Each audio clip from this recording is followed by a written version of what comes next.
Hello বন্ধুরা, NK food রকমারি তোমাদেরকে স্বাগত।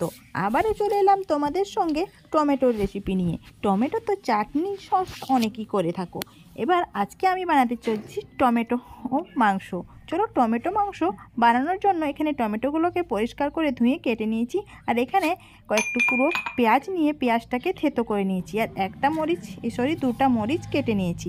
এবার এই পেঁয়াজটাকে থেতো করার সময় অল্প সামান্য লবণ দিয়ে দিচ্ছি, কারণ অল্প সামান্য লবণ এই পেঁয়াজ আদা রসুন যখন থেতো করা হবে ঠিক তখনই যদি অল্প সামান্য লবণ দেওয়া হয় তাহলে কিন্তু খুব অল্প সময়ের মধ্যেই নরম হয়ে যায়। দেখো, গ্যাসের মধ্যে বসিয়ে দিয়েছি একটা প্রেসার কুকারের মধ্যে দিয়ে দিচ্ছি পরিমাণ মতো সরিষার তেল। সরিষার তেলটা একটু গরম হয়ে আসলে তার মধ্যে কোচানো লঙ্কা কুচি দিয়ে দিলাম পেঁয়াজ বাটা। এবার দিয়ে দিচ্ছি অল্প সামান্য লবণ আর হলুদের গুঁড়ো, লঙ্কার গুঁড়ো আর জিরের গুঁড়ো একসঙ্গে দিয়ে মশলাটাকে কষিয়ে নেব। এখানে কিন্তু আদা রসুন বাটা দিয়েছি, দেখাতে ভুলে গেছি। এখানে আদা রসুন বাটা দিয়ে ভালোভাবে এটাকে কষিয়ে নিচ্ছি। কষানো হয়ে গেলে এটার মধ্যে কেটে রাখা টমেটোগুলোকে দিয়ে দিচ্ছি।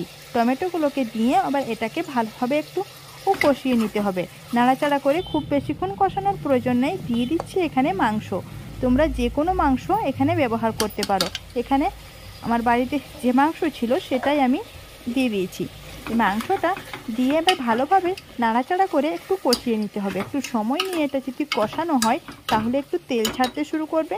তেল ছাড়তে আসবে যখন মনে হবে তলায় লেগে যাচ্ছে, ঠিক তখনই এটাকে বারবার নাড়াচাড়া করে এখানে পরিমাণ মতো পানি দিয়ে দিতে হবে। দেখো আমি কতটা পানি দিচ্ছি। একটা মিডিয়াম সাইজের বাটির 1 বাটি পানি দিলেই যথেষ্ট। দেখো পানিটা নিয়ে এবার আবারও এটাকে ভালোভাবে নাড়াচাড়া করে নিতে হবে। এখানে তো ভাপ উঠছে বলে আমি তোমাদেরকে ভালো করে দেখাতে পারছি না, একটু কষ্ট করে দেখে নিও বন্ধুরা। এবার প্রেসার কুকারের ঢাকনাটা বন্ধ করে দিয়ে এখানে 3টে সিটি মেরে দেবো। এবার ঠান্ডা হলে তোমাদেরকে দেখাচ্ছি। দেখো প্রেসার কুকারেরটা খুলে নিয়ে তোমাদেরকে দেখাচ্ছি। পুরো টমেটোগুলো গলে গেছে, কিন্তু মাংসগুলোও সেদ্ধ হয়ে গেছে। খুব সুন্দর হয়েছে না, গাঢ় গাঢ়। এরকমভাবে দেওয়ার পরে এখানে দিতে হবে ধনেপাতা কুচি, আর ধনেপাতা কুচি না থাকলেও না দিলেও চলবে।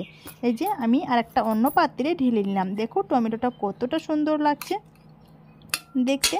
আমার তো এই টমেটো মাংস খেতে বেশ লাগে। কি বন্ধুরা, তোমাদের ভালো লাগে তো?